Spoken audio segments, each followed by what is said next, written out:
Muchas gracias por recibirnos, señor Assange. Vamos a aprovechar antes de empezar para saludar por si acaso hay alguien escuchando esta entrevista, porque he visto tanta policía alrededor de la Embajada de Ecuador que no me extrañaría. ¿Cree que alguien puede estar escuchándonos? Well, of course they are. I mean, that's their job. Lleva usted casi un año recluido en esta Embajada de Ecuador en Londres. ¿Cómo está?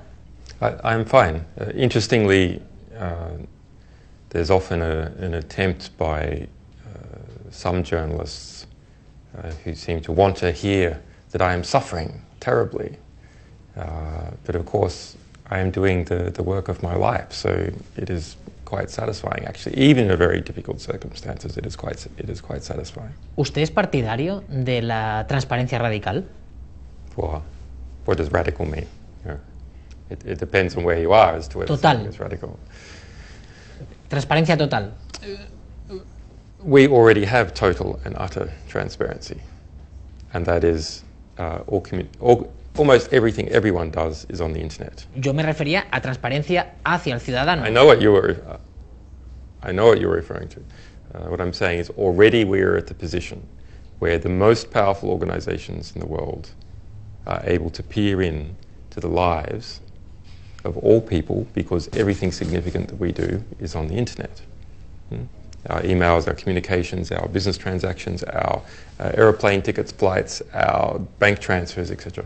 All the information is going up to those people who already have enormous power, spy agencies and their contractors. And therefore the only way of balancing this is for information to also flow the other way and for it to flow laterally. ¿Usted no envía ningún email? ¿Nunca? Not directly, through my lawyers. But for me, everything I say over email is something that can be used in espionage prosecution. So we have to be quite careful. Email and SMSs are the least secure of all the communications mediums. Yo vengo de un país, de España, en el que no tenemos, por ejemplo, ni ley de transparencia. ¿Qué le parece? In relation to the United States, you go, well, the United States has got a transparency law, but look at all the abuses it conducts.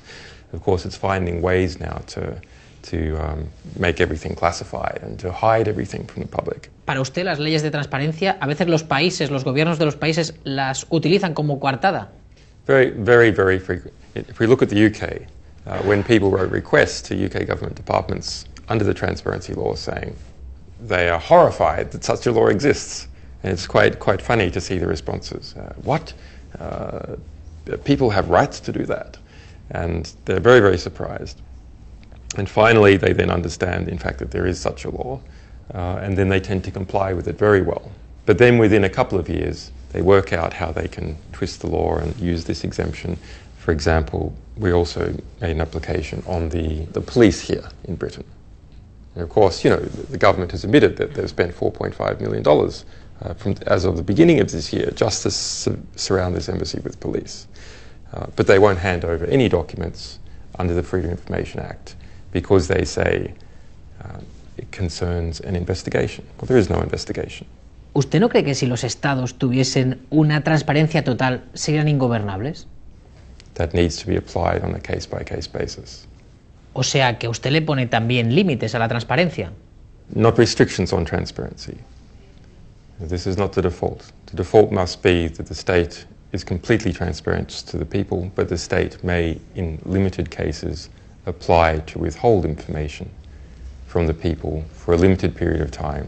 ¿Se pueden hacer públicas informaciones que pongan en peligro la vida de terceros? Se lo digo por esta filtración que hizo Wikileaks, donde ustedes filtraron los nombres de fuentes diplomáticas junto a decenas de miles de cables.